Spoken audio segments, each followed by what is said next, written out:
All right, here we go.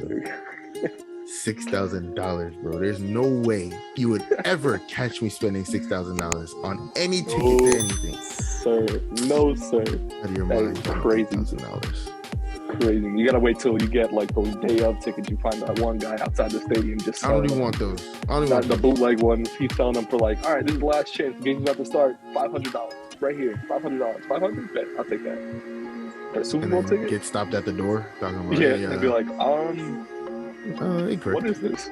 Drawing like crayon. This is not a real ticket, sir. He said it's drawn in crayon. I'm dead. Super Bowl. Oh man, episode 27. This is our pre-Super Bowl week before outlook of the Rams Bengals Super Bowl next Sunday at 6:30 p.m. It's in SoFi in LA. Rams will be the second team in a row to play the Super Bowl at home. Bucs did it last year and they won. Rams pulled the impossible the last 3 weeks and ended up back where they started, back in LA. This is going to be a good game. I think first and foremost, it's going to be a really good, like, insane game. I mean, you look how both of these teams, literally for the last month, have made it this far. It's been by the skin of their teeth, by literally field goal kick after field goal kick after Shooter McPherson. Shooter McPherson is the guy. That man, ice cold. And it's like a lot of kickers right now who got like a lot of media attention in the last like 3 weeks. Because you saw like Robbie Gould in the 49ers. He was kicking field goals while the other team was coming out the tunnel. I've only seen that happen like 1 or 2 times because I was in college band. And I remember we were playing against some team back when I was at Lehigh, and the Lehigh kicker during halftime just came out on the field, put the little field goal tee at like the 30, 35 or whatever. And whatever school we were at had like a pretty decently sized band. Like they would stretch from like 25 to 25. So as that band is marching around at halftime, you just see the Lehigh kicker like spot in the middle of the band, no worry at all. This is college. This is amateur kicker too. So it's not like he's $6 million a year to go kick a field goal. This man is doing it for free. And he was just out there kicking like nobody's business. Like the band was not even there. That's risky stuff. You wouldn't catch me doing that ever. I would not even. That's so disrespectful. No, not my We'd leg, have to fight. Not my leg. We'd have to fight. I would have to tackle I would 100% tackle the kicker. No, I would just lay him out. Like, don't be disrespectful. And it's not even like he was like 5-10 yards away. No, he was kicking like right next to the lineup when they were running out. I said, that's 40-yard field goals right where they come out. Take some cojones. Some cojones. I felt the same thing with McPherson when he was coming out to kick the game winner against the Raiders and the Titans. He just came off the sideline saying, "I know what's going in. We going to the next round. We going to the next round." And he didn't do it. He didn't do it for the kick to go to the Super Bowl though. No, I mean, but he still made it. Yeah, he made it. And listen, that was tough. Like against the Chiefs. First, oh man, that game. We got to talk about how these teams got here. And like, if you just look at the Bengals themselves, like we just said, like the last month, it's been field goal kick after field goal kick after field goal kick after like heart-wrenching, gut-wrenching win that they only beat the Raiders by a field goal. They only beat who's the next round after the Raiders? Titans by a field goal. After a comeback, they were down by a touchdown. Or the Titans were down by a touchdown. They scored a last-minute touchdown to tie the game. Bengals wake up, drive 60 yards down the field. Game winner. Against the Chiefs, they're down 21-7, 27, something like that. Because I think it was 20-3 or something like that. Actually. 23, They hadn't even scored a touchdown in the second half. But again, came all the way back, scored a late-minute touchdown right after. Because I know in the second half, the Chiefs only kicked like a field goal or a touchdown. They only had one score in the second half, which is sick. Because it was. I think Mahomes, it was 27-27 at the end of regulation. Yeah, and hey, game winner. I gotta say this before we go any further. Yeah. Last year, the end of the playoff run for the Nets, like the episode right before they got eliminated, I said it like 8 times. These fans gotta stop celebrating prematurely. Stop. Everybody was saying we want Brooklyn, and everybody that said that got eliminated. These Chiefs fans got the kick and were celebrating like they just won the Super Bowl. You guys, they were. Patrick Mahomes is nasty. Don't get me wrong, but Patrick Mahomes still has to score. He didn't score yet. Calm down. No. Because and let me tell you, he threw a pick, blew it easy in the pick second too. Half. He blew it in the second half. It's crazy. People were blaming Eric Bieniemy for the offense. Those are Patrick Mahomes' reads. They complained about Bieniemy calling, why are you picking offensive plays that are dump offs to the running back? He's not picking those plays. Mahomes is reading the defense and saying, my best option is this negative 2-yard pass that I hope goes for 12 extra yards. And that's what happened. All Mahomes. And that's why that's what gets him. Let me not say that it bails him out. It doesn't, but because Patrick Mahomes is really good at football. Sometimes it does. Yeah. Like he'll get that. Oh man, nobody's open. Oh, Tariq Hill, you're 3 yards away from me. Here, boom, and then he's the fastest guy in the NFL, and just right down the sideline, and then he's peace out, and then gets a flag for taunting, throwing a peace sign for no reason. Yeah. But that's basically all that we've seen over the last 2 years. I would say that the first time when Patrick Mahomes lost to Brady in the AFC Championship, 2019. That was like the last time when it was like, oh, Patrick Mahomes is 100% just solely going crazy. The last 2 years, it's been him like crazy. Well, hey, I'll let triple teaming everybody apparently. So I'm just gonna dump it off to Edwards-Helaire, and he's gonna run for 36 yards, and then I'm gonna get 36 yard pass on a little dump off screen pass. And I mean, you got to give it to those other teams for learning to adjust to Mahomes, because you got a guy of that caliber under center who could just aim, throw whatever the ball at will, downfield 60 yards, minus 2 yards, and get 10 extra. I mean, he's got a lot of talent surrounding him too.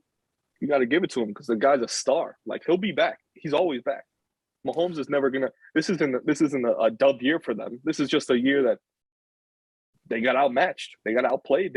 Mahomes sunk in the second half, and the Bengals took advantage. That's solely the only thing that happened last Sunday.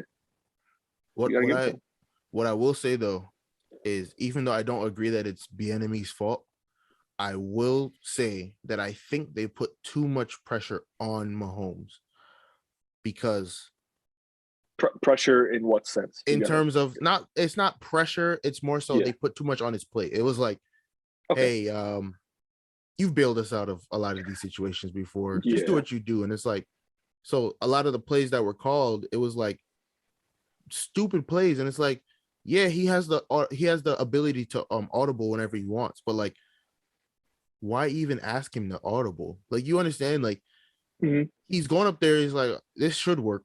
And if it doesn't, I'll just scramble for 65 minutes. And then I'll just throw a little floater that goes 10 yards. And then Travis Kelce, who looks like the slowest man ever, turns into Usain Bolt after he catches the ball every time. Oh, no, he's fast. Yeah. He runs the slowest route ever, every time. And then he catches the ball and he's out. And you're like, he's got that extra gear. He's one of those big dudes that has that extra gear, bro. Because the dude, he looks slow until he catches the ball. Yeah. Because like none of the goats at the wide receiver position ever look at him and go, "Oh man, his routes are beautiful." Like, no, they say, "Oh, he's got like 3 routes in his bag."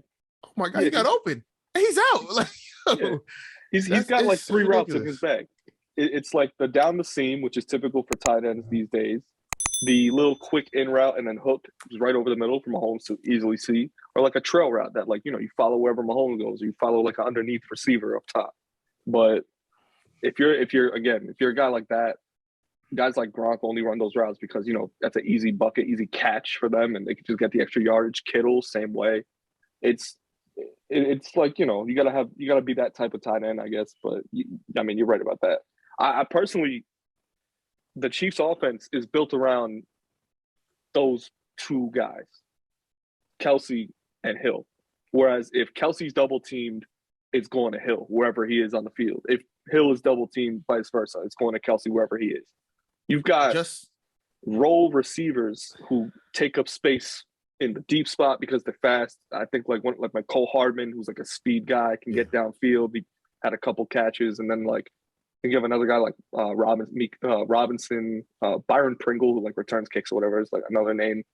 The running backs all come out the backfield and run crazy routes too. Like those are just role guys. And the other thing that happened last Sunday was that they dropped like the majority of their passes.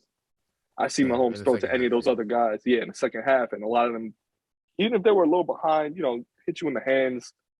You're a professional wide receiver. You gotta make the catch. That's simple as it is.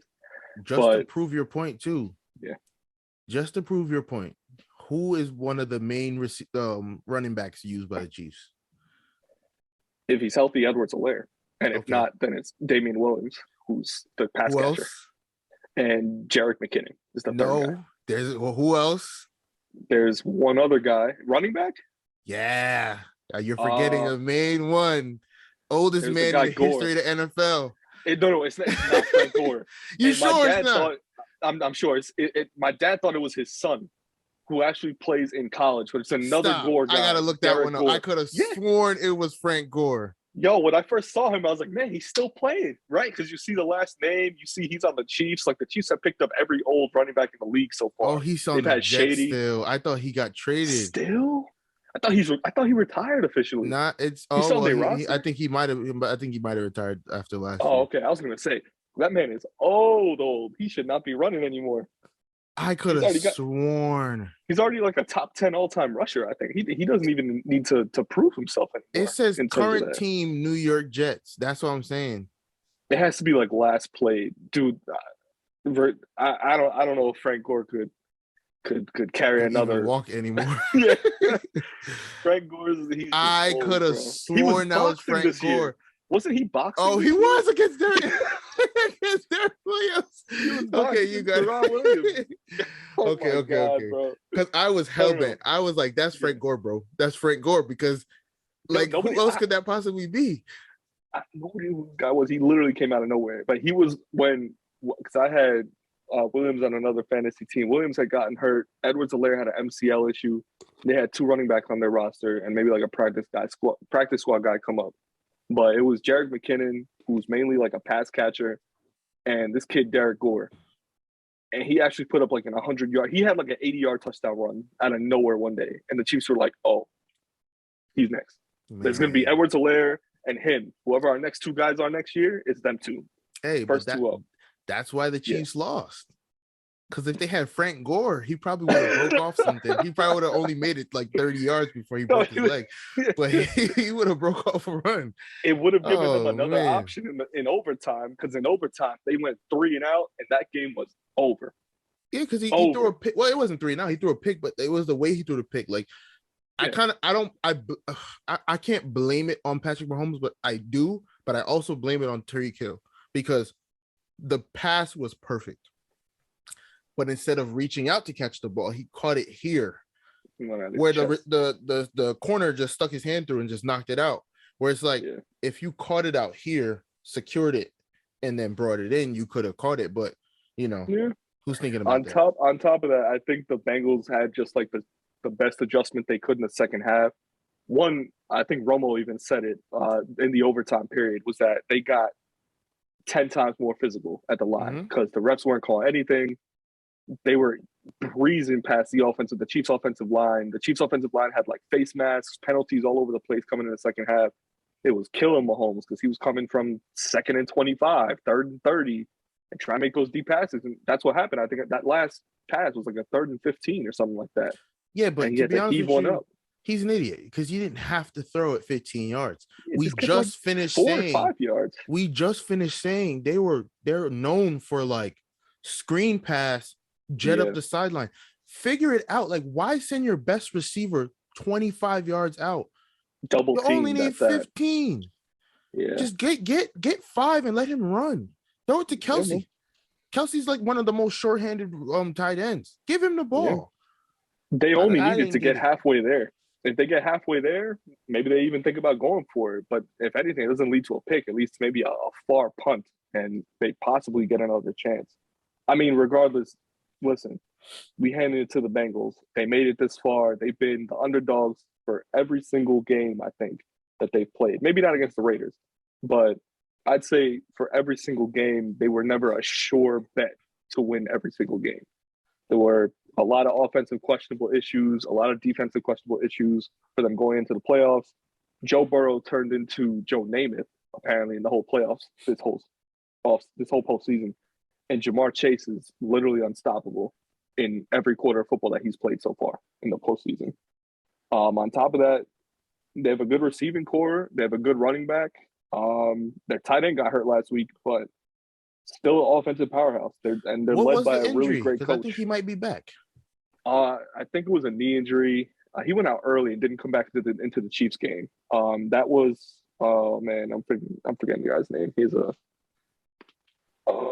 whatever his name is. The tight end did get hurt. I think there were reports he could probably come back. I thought it was like a knee sprain MCL, or something like that. Yeah, knee sprain, something like that. So, yeah, he might be back. He got 2 weeks. 2 weeks, yeah. Yeah. So if he comes back, that could be helpful. And I know this guy's name. I gotta know this guy's name. He's a solid player. Just literally right there, CJ Uzomah. Yeah, and, that's what he was. I was like, he sounds like a old-fashioned tight end, like the old tight ends, like Hushmanzada. Hushmanzada, yeah, because they used to have that on the Bengals. TJ Hushmanzada. His name didn't fit on his back, bro. That was always the funniest part. Let's talk Rams, because I think out of both of these teams, it's always the hardest because it happens so rarely to be the team that has to play all the away games to come back home and then finally come play home in the Super Bowl. The Bucs did it last year. They played all the away games. And man, because remember, they don't have fans. They don't have fans. That's true. They all had their to fans beg in St. their Louis. fans last week. They had to beg their fans not to sell their tickets to 49ers fans, because that Week 17, Week 18 game, it was littered with red jerseys. And Sean McVay said, "Oh no, we're doing something about this week, because we're going to stop them from reselling. We're going to make sure that they're buying directly from the right zip codes." Like, he had FBI protocols going on Ticketmaster in LA, man. Like, and I mean, like I said, this team had a tough road. They were probably an easy bet to beat the Cardinals, and that's about it, because the Cardinals were pretty much decimated. Yeah, at that point. They didn't have their best receiver. Their running backs were hurt. Murray was probably playing hurt. He was hurt the whole second half of the season practically. And then defensively, they just weren't a match. But the Rams took care of them easy early on. Then that Bucs game happened, and we talked about that, because that game was insane. Brady did his Brady thing, and Stafford did his Stafford thing, because the man was clutch. And Kupp practically bailed the entire team out as usual. But again, another team wins on a field goal. They beat the mighty Bucs, forcing Tom Brady into retirement. Jalen Ramsey's pretty mad that his last touchdown pass came against him, not Mike Evans.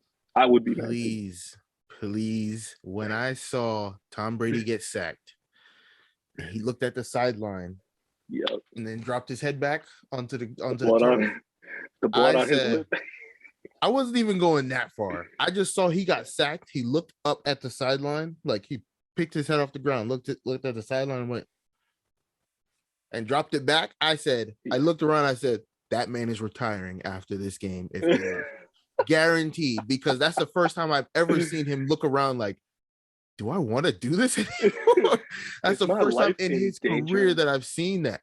Like, Tom Brady usually pops back up. He might be upset, but he usually pops back up. He got usually hit, is upset. Yeah. Looked at the sideline and just dropped his head back to the turf and looked up at the sky. And I was like, oh, that man's out. We're not going to hear from him after this. I said, he's done. Win or lose, he might retire after this game. And then they lost him. What do we hear like 2 days later? Tom Brady retired. Yeah. I said, yeah. Schefter thought he had a for sure report that he's gone, and it was a little dicey the day of. But he would have had to hang it up if he was wrong.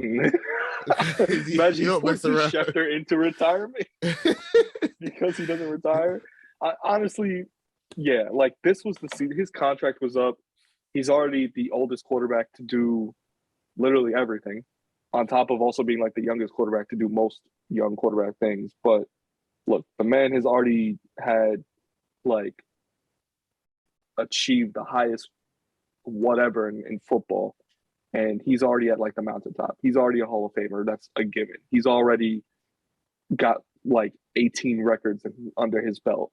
He took two different teams to Super Bowls, won Super Bowls with two different teams. Not many. Look, again, resume is complete. Even he got a unsportsmanlike conduct penalty at the end of the game, and he had never gotten that in his career. The man's done it all. You can't say he's not. He's second all time on receiving yards for players after the age of 40, which is Jerry Rice, who has like 4K, and Brady has 6. And the next guy is like Brett Favre with like -4. Like, if all you got to do is make it to 40, I might at age 41 go into that little like nobody draft that the NFL does in like early April, try out, make a practice squad, ask a team to just play me after I'm 40, like week 17, garbage time, all the starters off the field, throw me a 10-yard pass. Don't even throw me the pass. Don't even throw me the pass. I want a first down pass. I'm a fall. Shovel it to me, like underhand it to me, so I can just, thank you. Turn around, get laid out, and be like, all right, I got 3-4 yards. I'm good. You think the NFL players are gonna treat you like the Make-A-Wish kids and like the little I said they're gonna lay me out. I said they're gonna lay me out. That's fine. I got my 4 yards. I only need 6, so give me 7 yards. Don't throw me a pass though. Them safeties gonna come across the middle and lay me out. I said, let me catch it first. I'm running a 10 and curl. I'm gonna give the corner. I'm gonna tell the corner, you drop back because I'm gonna zoom past. I'm running a fly route like straight to the end zone, and I'm hoping he just listens to my BS. And I'm gonna turn right at the first down, hope the ball's right there, and I'm gonna just drop right there. I might not get off the field. I might just pretend I got hurt, like just grab my knee and be like, yeah, that's it. I'm done. Even better. I gotta get past. Only a screen pass. Where I have eight people blocking for me. Throw me a screen. I'm all in. Throw me a screen. I'm breaking. I gotta run through people. I might have a heart attack at age 41 and trying to get down the field, bro. I don't know about that. Hey, what's good? I mean, the Rams. So they get back home. They play a home game against the 49ers last week. A team that had beaten them 2 times, and a team that has like, I think just basically a winning record against them in the last like 2-3 years. But there's all this talk like brewing about Jimmy G last week that I was paying attention to, like in and out. I think former 49ers quarterback Jeff Garcia was who is not even like a 49ers household name. Like he was their quarterback, yeah, but he was like the back end of the quarterback years of Jerry Rice on the Niners and like all the 49ers greats of like the late 80s, early 90s. He goes out and is like, you can't judge a quarterback based on what his record shows or what his stats are. We know Jimmy G's an elite quarterback, this, that, and the third, blah, blah, blah. And Jimmy G completely flatlines in the NFC Championship game. He threw 1 touchdown, which was a screen pass to Deebo Samuel, who did all of the 40 yards of work that was that 40-yard touchdown, like he usually does. But, you know, you're looking at a guy who's got, yes, Super Bowl experience, but was not the main character of, say, that 49ers offense. Yeah. No. This is strictly a running back feed team. Like, if their running game doesn't work, because this year they had to use Deebo Samuel as a running back, and they have Elijah Mitchell, who's like the younger, backup to Mostert, who got hurt this year again. It all relies on the running game. He's a run-first offense. You gotta remember, what was it, 2019 when they went the last time, or 2020? Yeah. They only made it to the Super Bowl because Raheem Mostert ran for like 388 yards in the AFC Championship game. That's the only reason why they made it. The NFC Championship game. Was it NFC? NFC Championship. That's the only reason why they made it. So it was like, you got to remember, against the Packers, I think too. Yeah, they weren't even going to make it to that Super Bowl if he didn't rush for it. I think he had like 288 yards and 4 touchdowns or something crazy in the AFC Championship game. So that's the only reason why they even made the Super Bowl. And then who they play that year again? That was They played the Chiefs in the Super Bowl. Yeah, and of course they were going to lose that game, but Yeah. And I mean, the Chiefs outran them. That's actually how they won. Like Mahomes, because they had a solid defense. I mean, that year the Niners, they always have good good corners, defense, which is why they can play with Jimmy G and make it to the playoffs. Yeah, and they, that's basically what carries him. That's why Jimmy G was so highly rated as a Patriots backup who played 2 games and then got traded to the 49ers. Granted, it was for like a 5th round pick or like a 6th round pick. It wasn't anything like super. Hey, Patriots know their players worth. But we got something out of it. No. You got to remember, Bill wanted to get rid of TB. Oh, he did. No. That's a whole separate timeline. We have our next quarterback already. And then Robert Kraft was like, if you even utter those words again, I will send a sniper. He will kill you. You're dead. Get rid of Jimmy G before I have a problem. And then he traded Jimmy G. That's the only reason why he got traded. I see you've been watching Men in the Arena on ESPN Plus. You've been watching the Tom Brady story. I didn't even watch that. I just remember him getting lit up. Who's like, come on. But that everyone knows the story because once Brady left the Patriots, it was all news. It was a tell-all. Like, Bill didn't care, obviously. Kraft knew he was going to have to explain the story. Brady just knew it was just part of his legacy. And listen, when a quarterback is on your team, he's turning 40 years old. Yeah, head coach has to wonder who's next in line. I mean, ask the Bucks right now. Who's next in line? I'm pretty sure it's like Blaine Gabbert, who was last successful as a backup on the Jaguars. Listen. Hey, I understand why the drama happened, but yeah, it did happen. It's not even that Jimmy G was the next man up though. Here's your warning right now. I'm being warned. Jameis Winston with the LASIK is going back. He only signed that 1-year deal, with New Orleans. They have no head coach anymore. He's going. He only played like 6 games, but he was playing well before he was good. Destroyed his whatever he destroyed. Yeah, so don't be shocked if he ends up back on the Bucks, but instead of throwing 30 and 30, he's gonna go 40 and 12 or something like that and be like 3rd in MVP voting. Don't be shocked. Don't be shocked. Listen, Jameis is not a bad quote. We knew he was a good quarterback coming out of college. He had nothing in Tampa coming into Tampa. And then he got Mike Evans. Everyone thought O.J. Howard was going to be crazy because he was crazy at Bama. But it was literally just him and Mike Evans. He had Godwin, I think, his first year, maybe. But first year Godwin was nothing plus Jameis pre-LASIK. And then, of course, if he gets a LASIK, he goes to the Saints. He gets the starting job over Taysom Hill, which is huge because Taysom Hill is literally their big money quarterback of the future. They made that apparent before the season even started. Yeah, when they gave him the contract.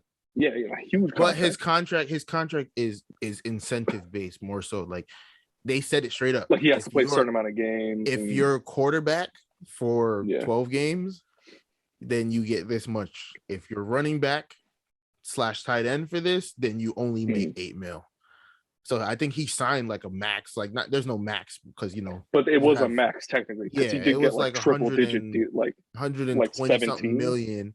But then it was like you have to play quarterback to get 26 million a year. But if you play running back, you only get 8. So he was like pissed. Like you're gonna put Jameis Winston ahead of you, rightfully so, because Taysom Hill's not a good quarterback right now. He sucks. No, that same team's gonna be in the gutter for a little while. They're gonna have to figure something out. It could happen. I do like that Jameis Winston pick right there. And once Godwin comes back, like week 13 next year, week 17, like just for the playoffs, don't be shocked if they make a run. Like if you have LASIK, that division is wide open. You have LASIK, Jameis Winston, Mike Evans, Godwin. That's enough. Jameis Winston could take you to the playoffs with those 3 guys. Could win a Super Bowl with those 3 guys. They still got a solid defense. They got a good head coach. They might lose their OC. Yeah. No, I doubt it. They might, because the Jaguars have their coach Peterson, but there's other teams for OCs. Bro, maybe it's the lack of common sense from the Jaguars ownership. But how do you pick Doug Peterson over Byron Leftwich, bro? there's only one explanation. There's two, and they go hand in hand. Is that one, Shad Khan, who owns the Jaguars, does a terrible job at managing every single level He's so of the Jaguars dumb. organization. And there was one year where they had, Blake Bortles and Ramsey in like the top ranked defense, and they went to New England. And they lost like on a last second play. That one season was enough to say, oh, maybe the Jaguars have a chance. And he bet it all on Blake Bortles building around him. And they blew up. That team blew up. Bortles got hurt or something, or he just completely flatlined for the next 4 years after that. They had Ramsey, who left 2 years into that and came right to the Rams. They had a few receivers who I remember early in the season they had to play the Patriots, and they torched the Patriots, but flatlined for the rest of their careers. And no running game, no defense after that, no offensive line. It's literally where they are right now. They had to decimate that team once they started to build around Bortles. And then, I mean, the other option is that, imagine Doug building Peterson around Blake Bortles. That's hilarious to me. Hey, if you're the Jacksonville Jaguars, that was your best option in 2016, was to build around Blake Bortles. Their other reason I would say for picking Doug Peterson is that he took an Eagles organization that had literally nothing for like 15 years and took him to the promised land with a backup quarterback. So they want him to do the same thing. Nothing for 15 years. They had Donovan McNabb, who was nasty for a good stretch. You had it was after that stretch he wasn't great. Not Ocho Cinco. I'm bugging. You had he's on Bengals. God help me. What's his name? Deshaun Jackson. No, wide receiver. No. They didn't have him. They had Shady McCoy. No, it's not that they didn't have players. It's they that had elite they couldn't do players. Anything. But they couldn't do anything. They never won the division until they had Vic, which was after McNabb's, because it was either the Giants or the Cowboys every year. I say you got to remember the Giants had elite defenses at the time, so it's not like they couldn't do anything because they still won a lot. Remember who their head coach was. They still won a ton. I guess they had Reed. You're absolutely right about that. Like I wouldn't even say they won a lot. Is that they won enough to keep them relevant? Yes, but I wouldn't say it because they never dominated the division. They never dominated the NFC. But the NFC, they were always like a middle of the road team. Middle of the road teams. That's the whole NFC for the most part. For like the last 20 years. There's been a bunch of teams that have been just average. So like you have the only team that was good over like the last, other than this year, the Cowboys this year, was like the Giants in like 2012, Super Bowl Giants. The year after the Super Bowl, the second Super Bowl. So I think that year after. So 2012, 2013, they won like 13. They went like 12-4 or something like that. And that was like the last time a team was good in the NFC East until this year when the Cowboys won what? Cowboys 10-8 or 11-7 or 11-7. Like come on, like that's what I'm saying. Like you gotta remember the NFC, they called the NFC least for a reason. All of the teams have been notoriously mid for the last 20 years. All of them. Yeah, but you gotta think about that because, like, if you got that amount of talent for that stretch of time, Vic was still a decent quarterback for the Eagles. He actually did win them a division. Actually, I think I remember they beat the Giants on a punt return or something, and that got them in a playoff berth back in like 2012, 2013. That was with Deshaun Jackson, I think. Yeah. He bobbled the thing. He returned it all. Yeah, it was that one. But it's not that they didn't have talent. It's just, again, like they were just a middle of the road team playing in a bad division for that stretch of time, and then just being a middle of the road team in a tough division early pre-2010s. They had the Super Bowl appearance against the Patriots in 2003, and then they came back against the Patriots in 2017. But between that difference, you have Andy Reid, Chip Kelly, I remember, is in that mix. And I think there's one more or maybe two more coaches, but Doug Peterson is in that mix. He's the only other coach to bring them to the Super Bowl.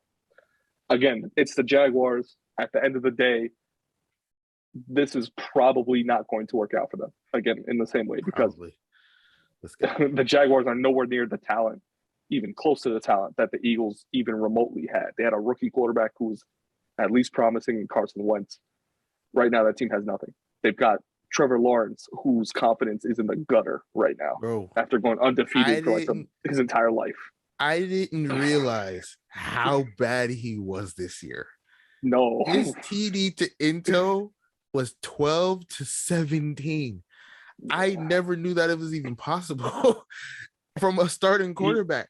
He played like a quarterback that was basically a third stringer on any other team this year. Yo, I didn't even realize. It was bad. There's no way it could have been this bad. It's the same question. I mean, you got to ask, like, who did he have around him? If you put Trevor Lawrence on the Chiefs, his TD to Intel ratio is better. He's probably not a better quarterback because he's just lacking experience. NFL experience is the only thing that makes you a good quarterback at this point in time. But it's going to be tough for the next few years because, you're banking off that first year of, whatever he did, which was terrible. And you just got to hope you can improve from that with whatever your new organization has. What I will say before we move on is, Peyton Manning went 3-13. Oh, yeah. Ended up as the greatest quarterback until Brady took over again. He ended up as the greatest quarterback at the time of his retirement. So you got to remember, anything's possible. So absolutely. Hey, you got it. Absolutely right there. All right, let's bring it back to the Super Bowl. Rams Bengals, 2:13, 6:30 p.m. Shane, who do you have to win this game? So this is one of the more difficult Super Bowls to pick because definitely I had this conversation at work earlier today where I want both quarterbacks to throw for 500 yards and win the game. I want a shootout. I could care less about the rest of the teams, like the rest of the team, like each team. But I want both quarterbacks to throw for 500 yards and win the game. Both. That's not possible. So I have to go with Matt Stafford. I have to go with Matt Stafford because I want him to win just for the Lions fans out there that want their organization to realize how bad the organization is. That's the only reason. If you're a Lions fan, if you don't realize that by now, hey. No. The Lions fans know. The fans know. I hope they do. It's the organization that's holding on to the remains of nothing, and they're fighting. And Matt Stafford was there for 12 years and was putting up Hall of Fame numbers, going 6-10, which makes no sense. That means something else is wrong because it's not him. He had Calvin Johnson on his team at one point. He had elite Calvin Johnson, like leading the league in receptions. There was never a bad Calvin Johnson. Like throughout his entire career, he retired early. Yeah, because he realized I'm just not going to thrive here, and I'm not going to try and push myself on another team. I've done all I can do as a receiver on this team. Let me just pack my bags, collect my bread, and be out. But Stafford, he tried to give it all for Detroit, bro. There were a couple seasons where Detroit looked like they had a team in the last 20 years, even though he's only, been a quarterback for 12 with the Lions, I think. But there were so many times where the Lions were kind of going to convince me maybe they have the offense this year. Maybe they're actually going to do it. Maybe they're actually going to find out that their team is actually a solid team with a good head coach. There was a couple times they had like Jim Caldwell as their head coach at one point, and he had the worst record in the league. He went 0-16 with them, I think. No, that was the year before. That was the year before Stafford got drafted. So Stafford was the number 1 overall pick the year after they went 0-16. Okay, so So it's right after that you feel like, okay, this Lions team has to turn things around eventually. Because after they went 0-16, I'm like, you got to gut the organization after you go 0-16. They didn't. They just took Stafford and said, let's run it back. They took Stafford. Let's run it back. They said, we got a new quarterback. Hey, they tried hard to do as little as possible to make the team better. And Stafford was the guy. Stafford was putting up big numbers, huge numbers. Just like there's the Lions fans, like I've paid attention to I like to do stuff like this because I want to see if the Giants and the Jets are the only two teams in football that suck. Like I have to look because the Giants and the Jets have the exact same record over the last like 6-7 years, and they are the worst team in football. So I have to look. I'm like, okay, this can't be real.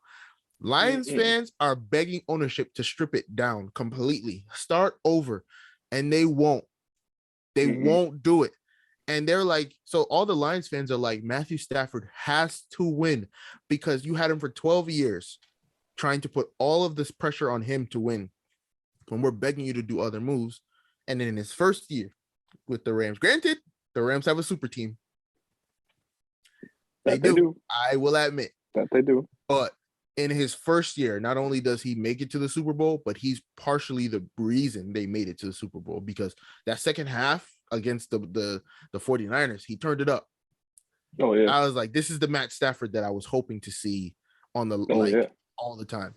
So I don't know, man. I think it's this week was like the anniversary of his trade to the Rams last year. And if you think about it, like this team was going with Jared Goff for the last. Made it to the Super Bowl with Jared Goff. So this guy should win the Super Bowl. It was absolutely their defense that helped Jared Goff get to the Super Bowl. He did have one game against the Chiefs where he lit it up because it was like a 52-48 game or something. Yeah, it was crazy. But if you look at where Jared Goff is in Detroit right now, you'll see why that they needed to trade him for a guy like Stafford. But Jared Goff is the only reason they won those 2 games this year. Jared Goff, in those 2 he threw a game-winning touchdown. He was torching people in those 2 games. The rest of them, he was trash. Well, those 2, like, so he's showing you he could be the reason that they win. He just has to be consistent, and he's not. I mean, the 2 wins were against, I'm pretty sure one was the Vikings, who the Vikings choke every game practically. They won every game this season by like 3 points, I think, on average. And then I think the other one was the other one was the Cardinals. Kyler Murray went into Detroit and stunk, straight up just played terrible. Probably should have been playing baseball instead of playing football that game. Hey, granted he made the right choice, but it still hurts me, man, because I would love to see starting him quarterback around center field for the Oakland A's right now. He could have been, yeah. You think he would have gotten the call to the league? Oh, by now, 100%. And I think by now he probably would have got traded to like the Braves or something. That's the other. You said he was. I was gonna say you said he was gonna be on the A's. I was like, because that's the team he got drafted by. So he would have got called up in like 2 years because he was nasty, and then he'd be in like Cleveland right now cooking it up. No, Cleveland doesn't spend money. Contract. Cleveland doesn't spend money. He probably would have got traded to like. They would have gotten him for like the can of soda in the back of the vending machine and been like, yeah, we'll give you Kyler Murray because he's our top prospect for a top pitcher prospect. Beaver. No, I don't know. And then canned it like 2 years after that. Would have been starting for the Guardians. I'm sorry. Bieber was good at the time, so yeah, it wouldn't have been him. But like early Tristan McKenzie, like last year, okay, he might be the best pitcher in baseball in 5 years. We're gonna trade him for this guy. And Tristan McKenzie would have won a Cy Young already, which makes no sense. That's just how the A's work, which gets me upset. That's how the A's work. They trade for like the most random person, and then that guy ends up amazing, and then they trade him to get somebody. I hate it. Can't stand it, but whatever. Moneyball. Yeah. Moneyball. Jay, flat out, I like your pick. With that said, though, I think this is Joe Money's year. I think Joe Burrow is going to lead the Bengals into LA. Yeah. And he's going to turn their defense upside down. Because we've seen them do it to every single AFC team, which has a pretty solid defense, minus the Raiders, I would say. And he's done it to every single team that he has faced so far. He has not been stopped, and he has not been told no. If anything, he gets the green light on every single play call he has. He's allowed to basically control the offense the only way he wants to, which is get the ball either to Jamar Chase or get the ball to T. Higgins, somewhere in the middle of the field. Which is why I give Joe Mixon not happening the ball at any point he wants. Oh, no, it's happening. It's happening this time, and I see it happening because the other aspect is that the Bengals defense is sneaky good. They play the too Bengals much zone. Defense is surprisingly sneaky good. But they play too much zone. It's exactly what stopped the Chiefs. You got two zone coverages, or maybe one man, one zone that covers your best receiver. That's going to be Cooper Kupp. You can give Beckham all the catches he wants, but between Beckham and Kupp, you're not going to have too much other coverage. Come on. You're going to have to rely on Matt Stafford having to make those same exact passes he was making against the Bucs. This is entirely serious. The Bengals defense is sneaky good. Bro. They've been sneaky good all playoffs. Bro, you just explained why the Rams are going to win the game. That's why the Bengals are going to win the game. They're going to zone key. They're going to key their zone on Cooper Kupp. And that's Odell exactly is going to be running laps on everybody else on that. Bro, Odell's going to go for 150 in the second half. Tell me what happened in the Chiefs game in the second half. You got to remember, they only have one star receiver and a good tight end. That's the difference. No. They use Kelsey as their second star receiver. All the offenses do that now. Kelsey is not a guy. Thing. You got to remember, this is why I'm saying they're going to win, because Odell, even at almost 30 years old, can still run laps around Travis Kelsey. Sure, he's faster. He's a receiver. He should be faster. The reason Odell is still widely known as one of the top receivers in the NFL is because Odell, his whole career has been put me in the slot, give me a little slant, and I'm going to break it for 60. So if the zone is giving him 10 yards of room, you think he's going to be like, oh man, I'm only going to be able to run 15 now. No, you give me 10 yards. That's 10 yards for me to build up a juke. But here's my problem. Into the turf so I can take off for 60. Here's my problem is that Odell, all playoffs, has not broken off a big one. He never had to. No. But that's the thing. Is that he'll run a slant route, but he's stopping right there. And the Bengals defense is entirely good enough to stop an offense like that. Because if all you have to do is let them dink and dunk and throw 10-yard, 15-yard passes, don't give up the big play. How do the Rams win games? How have they won every game in the playoffs? It's a huge play that leads them all the way down the field. The huge play when they needed it. The rest of it has been, we're going to keep you off your, lull you to sleep. But that's fine because the Bengals defense stops 70 yards. The Bengals defense stops that. Because you got to remember, zone.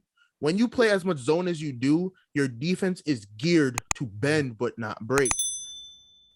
So that's what you got to remember. Most zones can really only account for one or two people. And that's enough for the Rams. That's my argument. Bro. That's enough. That's more than enough for the Rams. Because if you're only going to rely on Beckham getting 10-yard passes and you just have to double Kupp with two zones, I don't even think they'll play that much zone because they don't have Eli Apple is getting torched by Tyreek. Torched in the first half. He's their best corner. Right? No. But in the second half, they switched to a zone where they put the slot corner to play deep ball with the safety, and they let Eli Apple just cover his side of the field. Once they made that switch, Tyreek Hill had no deep movement because they said, "Oh, he's past Apple." But wait, the safety's there. It's going to be the same thing with Kupp. It's going to be the same thing with Kupp. Bro. This is nothing against the Rams either because the Rams are not a bad team, obviously. Offensively, I still think this game is going to be like decently high scoring. It could be in the 30s for both teams. I think both teams will be scoring a lot of touchdowns, especially through the air. The Rams defense is good. They're good enough to stop the Bengals, but they do tire out. And they tire out especially when you have West Coast offensive schemes like the 49ers have had, like the Bucs were opening up in the second half with a lot of quick darted passes, quick screens. The Bengals are definitely going to have to do that because they can't run their little in-seam routes, their slants, their little 10 and turns. Ramsey's going to cover that easy. Ramsey's going to be on Jamar Chase all game, and it's going to be neck and neck between the two of them. You're forgetting a very big part. But Stafford is definitely due to turn the ball over. Definitely due to turn the ball over. You're forgetting a very big part. He didn't do it against Tampa last week or 2 weeks ago, and he didn't do it against the 49ers. I think he threw maybe one pick. That was like a bad, just wobbly pass to the defense. I think it was a tip pass. Something like that. It wasn't even his fault. But I think he's due because the Bengals defense can do it. Well, I'm sorry. What were you going to say? Your last point before you just made that last one. was correct, but you're forgetting one thing. What's that? Joe Burrow this year has not gone up against, this playoffs, has not seen Aaron Donald, Von Miller. Like, you're forgetting they have a super team on just the defense alone. I get that. The Chiefs have a solid defense. The Chiefs and the Rams. The Chiefs don't have. Come on. Two of the best teams in the league, offensively, defensively. Three-time defensive player of the year. Two-time defensive player of the year. Got sacked 9 times against the Titans, and pulled out a sneaky field goal win. He led his team downfield, pulled out a sneaky field goal win. Bro, Titans had one of the best front sevens in the league. You got to remember what you just said. Which team did he do it against? The Chiefs and the Titans? No. And the Chiefs. The Chiefs choked. Chiefs have a good front. Okay, that's fine, yeah. In the second half. They should have blew him out. The Titans have Tannehill and one-legged Derrick Henry. They were the number 1 seed, though. Yes, because they were the number 1 seed. AJ Brown came back and was hobbling around too. So you got to remember, he put up 150 yards in one of the last 2 games of the season. Dog, I understand, but you got to remember. You got to remember, they did those games. They did that game against Ryan Tannehill, where they were trying to force the ball into AJ Brown at the end of that game instead of just giving it to Derrick Henry to run the ball. You got to remember. Tannehill, you're right. Yeah. It's Tannehill. Yeah. No, you're right. Tannehill also threw a pick on the first play and the last play of the game. Like, he deserved to lose that game. Yeah. You got to remember that. That's is Tannehill in the playoffs. Like, yes, Matt Stafford is due to turn the ball over, but Matt Stafford is not an idiot. Matthew, unless he's about to get knocked over for a safety, I'll give you that. But the Rams do turn the. That's how they've lost 5 games this year, and 2 to the Niners specifically. That's regular season Stafford. This postseason Stafford is a man on a mission. Hold on, because the Niners didn't come with the same approach to the Rams. Sorry, I forgot what team I was talking about. They didn't come with the same approach to the Rams defensively as they wanted to. They knew their sole goal was to stop Cooper Kupp, and they still couldn't do it. They figured, we're going to have to let go of Kupp and just start guarding everybody else on the field one-on-one and hope that Kupp just stops running deep routes. They were getting cooked. And then offensively, all you had to rely on was, okay, we got to get Deebo Samuel down the field and try and just evenly match with them. Of course, you're going to fall to Jimmy Garoppolo. Jimmy Garoppolo's not built for times like that, especially against a Rams defense. Joe Burrow has just proven for the last month he's built like that. And that's my reasoning as to why they're going to make it. They're going to make it that far, bro. Here's what I'm saying. Joe Burrow could easily go off for 400 yards. I would not be shocked. Yeah. But you got to remember that, like you said it, you actually said it. So you do remember, Jalen Ramsey is going to be stuck to Jamar Chase like glue. Mm-hmm. And then Joe Burrow, he was getting sacked 9 times with time. That means the receivers were not getting open. No. His offensive line was literally a revolving door for defensive. No, they were horrible. I know. He didn't have time. He would snap the ball, have 2 seconds, and be rushed out the pocket. But that was the entire Titans game. That's what I'm trying to. The first half of the Chiefs game. I worded it wrong. Go ahead. It's not that he had time. He didn't have all-world defenders in his face. Right. Aaron Donald, Von Miller. Who's the other defensive end? Man, I feel so bad because they have 3 all-pro defenders on that defensive line. So you got to remember, you thought he didn't have time before? He's gonna struggle. He's gonna be just sitting around, looking around, waiting for Jamar Chase to get open. Good luck. Aaron Donald's gonna sack that man 8 times himself. I get that. No, that's absolutely right. But the Bengals defense is malleable. Bro, they adjust to the game. They adjust to the game. I could go because like you said, but you've seen it happen the last month. When you think, oh, we switched our defense, Cooper Kupp is gonna find a way to break off 60. So you gotta remember he might. Yeah, like okay. the point of the Bengals offense is the same way actually as the Rams, is to try and lull you to sleep with their receivers. 10 quick routes, or 10 and in quick route, 10 and curl quick route, a quick jump off to the tight end, hope he gets extra yardage. It's actually what killed them in the first half because the Chiefs defense is fast. The Chiefs defense is fast enough to catch those short yardage passes that stop them pre-first down. They weren't moving the ball as well. In the second half, you open up 4 receiver sets that brings on the worst defenders on the field sometimes. You know, the corners, second, third string corners, whatever. If you get quick routes with those guys, they're going to be breaking up the same routes. It's what the Rams do with their tight end Higbee, who I think is hurt, but he lines up in the slot sometimes, and with Odell, where they move him from wide to slot.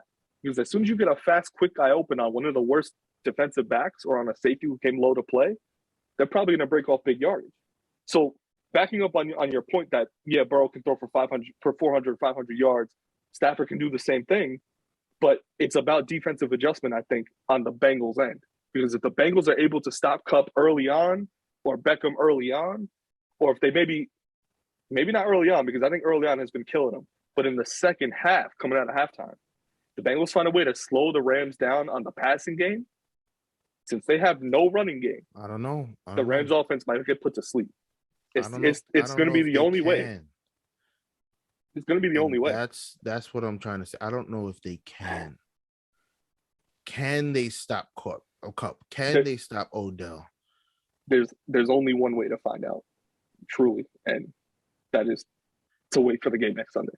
But obviously, we'll see what happens. Actually, there's really only one way to know if they can stop the Rams, and that's if Matthew Stafford decides to regress to week 7. Matthew Stafford throwing picks on the 1 yard line. There is that. So that's the only way they stop. Probably do. Nah, I wouldn't go that far. Here's my reasoning. Here's my real reasoning for picking Matthew Stafford. Mm-hmm. If he doesn't win this year, that's probably it for him. Like, he's gonna come back and play again, but he's probably not gonna get this far again. Joe Burrow will be back. Depends. Oh, absolutely. He's second year in the NFL. He's gonna come back. He's coming back. This is the worst team he's ever gonna play on. It's gonna be him, Mahomes, and Allen sharing the AFC Championship game for the next 3 years. When the Ravens finally get good, post week 8, and they realize that Lamar Jackson needs to throw the ball a lot more to a lot more receivers, and hopefully it's not Antonio Brown, because that's going to flip that team upside down if he goes there next year, bro. If I'm the Giants, I'm kicking tires, bro. I think he proved himself. This one was not his fault. Wait, repeat what you said. You said you're kicking tires. Kicking the tires on Antonio Brown. Okay. Oh, okay. That's off topic because he proved this time that it wasn't his fault. They tried to kill me. Okay. They tried to make me run out. I needed surgery on my ankle, and they started to still make me play. And I said no, and he said, "Get back in the game." I'm not getting back in the game. I told you I need surgery, and you still made me play, and y'all not even throwing me the ball. So if the least you can do is throw me the ball. That. It's just everything else that followed that. Oh, 100%. They're not going to do it. They're not going to do it. It's the sole reason why so many teams are pushing the brakes on Antonio Brown. But listen, there's a lot going on in the next week. I think the Pro Bowl is going on this week, Sunday, which I know nobody's watching, but I think they have a skills thing that I remember we were talking about this on Twitter. We wanted the skills competition to come back, dying for it. They didn't. They did not. Oh, instead, I thought they brought it back. They did a lesser version of it, and they televised it at 8:39 p.m. during the week, not even on Saturday or Sunday, of the Pro Bowl. And they did a catch competition, a one-handed catch competition that Justin Jefferson won, where they jump into a big plushy high jump mat. And they did a 40-yard dash with Micah Parsons, Tyreek Hill, Nick Chubb, and somebody else. It's 4 people. Who do you think won that race? Did you see it? You would assume it's Tyreek. I didn't see it. I didn't even know they televised any of it. You would assume it's Tyreek Hill, but I wouldn't be shocked if Micah Parsons somehow came out and won that. And he did. Oh my God. Why? Because Tyreek Hill is a week off of playing in a brutal AFC Championship game, and he got off the line and said, "Oh hell no, I'm not doing this." Easy drop to 4th, and it was Micah Parsons and Nick Chubb the entire way down the field. It was entertaining. You should not be a defender running that fast, bro. My dad was tight, bro. My dad said, "Yeah, Oh sure, no. go ahead, blow out your knee, go ahead, why not?" Now you're gonna have like ESPN for next week, like, oh, Micah Parsons, is he faster than Tyreek Hill? Is he Oh fastest my player ever to god. play in the NFL? Because that's how they feed off Here of we that. go. Shane, I wanted to Here do we two go more things for the Super Bowl. Pick a score and pick your Super Bowl MVP. You want to go first? Or you 37-31 Rams. No, no. Oh, No. division. I don't know if I can put the score that high. 37-31. Oh, you could. I mean, listen, it's a Super Bowl. You got to think about how Super Bowls kind of.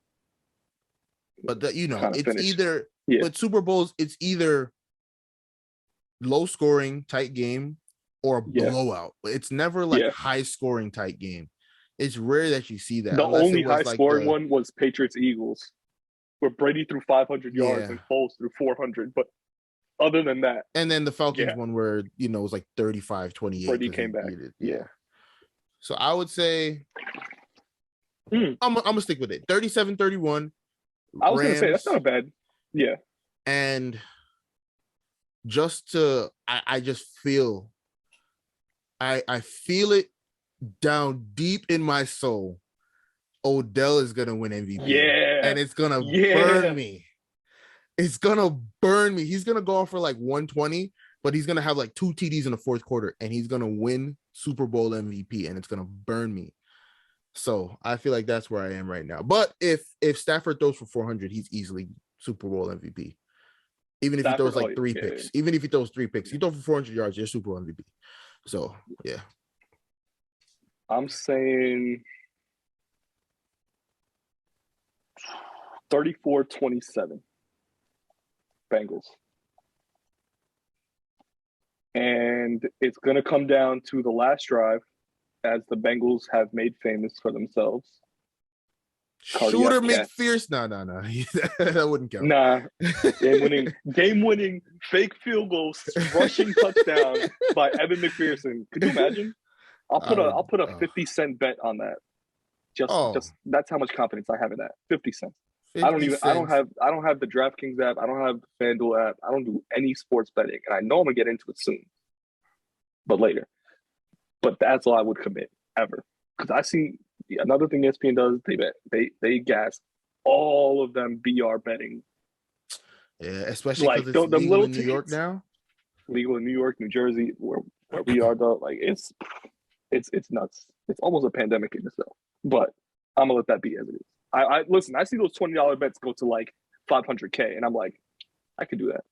That 18-game parlay. The one from the other day. 18-game parlay. Yeah. Not even the 18-game parlay. There was a four. Yeah, it was with the championship games. Yeah. Yeah. And they got the scores right and the winners right for both teams. And they turned literally $20 into what I realized 200K.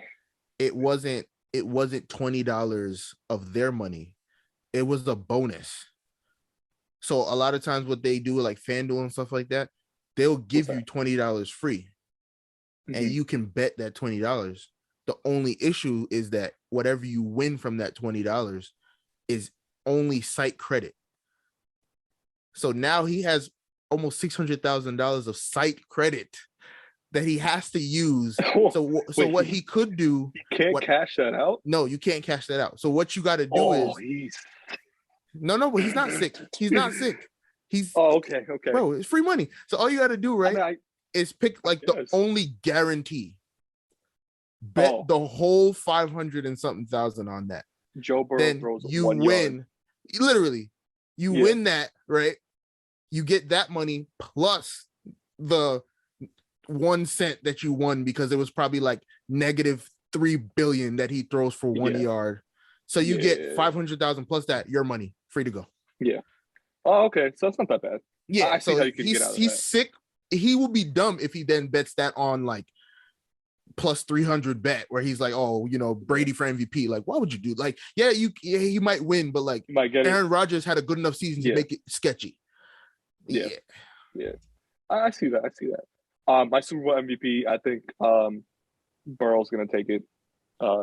Young gun, second year, and he's gonna prove people wrong this coming week. But I think that's good. You got any other things you want to add about the Super Bowl? Any last jabs? I really like both quarterbacks. So this is like one of those games where either one that wins, I'm fine with. I just really want Stafford to win, because if he doesn't win now, GG's, he's not coming back again. So unless they find a way to keep the same team together and add more, it's gonna be expensive. Yeah, that's the only way, because he's not gonna win with just Cooper Kupp. He would have to resign. They would have to resign Odell, keep Von Miller, keep all of them guys, and keep them playing at this level. I don't know if Von Miller has a lot more years of this level. So Joe Burrow will be back. 31, Joe Burrow, maybe. I keep saying Burrow. But like you got to think about it. This, other than last year, this is the worst team he will ever play for. Because they're going to draft offensive linemen in the draft. Yeah. They're going to get him another wide receiver. They're probably going to get him stack up on defensive backs. You already have a good running back, so they don't need that, but they're going to stack up on defense and offensive linemen. So the team can only get better. Granted, there would have to come back before he really starts to make money, because then they're going to have to strip the team down, So I don't know, but or just restructure everyone's contract. 22 major contracts. Yeah. It's a lot. I do agree with you on that part. I think Stafford, this is his do or die season with the Rams. But like we talked about the NFC, the South is wide open. The West is questionable, other than Kyler Murray and Russ. We don't even know if he's going to end up on the Seahawks after the season. Rodgers, who knows? News I just found out this week, he bought a house in Tennessee. That could mean something. That could mean nothing. The way Rodgers works, who knows? Bought a house in Tennessee so that he has a straight flight across the country to LA. He would do something stupid like that. I don't have to take I just go straight across. He's a weird guy, man. He's weird. I don't get it either.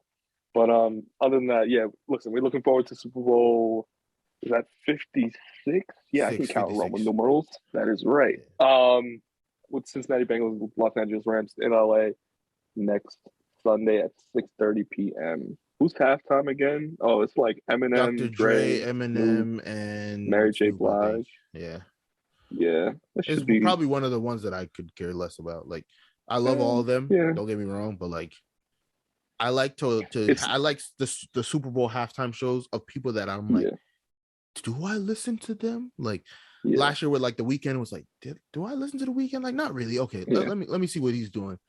That was pretty good. Yeah. Okay. And this is that West Coast honorees. We gotta. Exactly. It's in LA. We gotta put Snoop, Dre, and most of the LA based rappers, things like that. Kendrick, I think, is the other one coming in for that. But hey, good stuff coming in for next week. We don't call it here. This is a good episode. Call it here. This Super Bowl thing right here. This is episode 27. Oh, I didn't pick my greatest 27. I don't know that many 27s. I know John Carlo. 27. Let's go. Carlo. That's my guy. Office here, bro. Same thing as last year. He's finally reached the pinnacle for his Yankees mountaintop career. He's gonna get there this year, bro. He's getting there easily. Episode 27, D-Rod and Shane X Sports Podcast. This is our pre-Super Bowl episode. Tune in next week, but also tune in to our pod. We are on Podbean. We're also on Spotify, Pandora Podcast. I'm missing some. Apple Podcast, iHeartRadio. I can never pick that one. It's always there. YouTube, if you're listening. If you want to watch us on YouTube, we're always there. We still got the snippets coming out. We're also on TikTok, same name, at D-Rod and Shane X Pod. Follow us on that. Follow us on Twitter. Argue with us on Twitter. I want to know if you really liked our takes or not. Just now on the Super Bowl picks, you should really like both of them because they were very honest and direct picks. They all made sense. I do think the Bengals will win, though. I do think the Bengals will win. I think they're going to take the Super Bowl. That would be. We will see. The most improbable thing ever, but I'm down. Like I said, I don't really care who wins. I just want Stafford to win. So yeah. Something good's going to happen. Super Bowl Sunday. We good. Tune in. We got more content for y'all. Hopefully baseball ends their nonsense soon so we can get something. Spring training. Let's go hit the batting cages. Let's do that in honor of the lockout. Let's go hit the batting cage. I want to go hit like a 90-mile-per-hour fastball. Bro, I told you what. The following week. Yeah, my hand in here was dust. Yeah. Like, I couldn't even move for like 3 days. I'm like, oh God, my hand. I know. The one thing I do every time I got a bat in my hand, I come out the batting cage or whatever with a callus right here, right in the web. I'm feeling that for months. I know I'm be feeling that for months. Oh my God. I have to deal with that, bro. I'm all in there.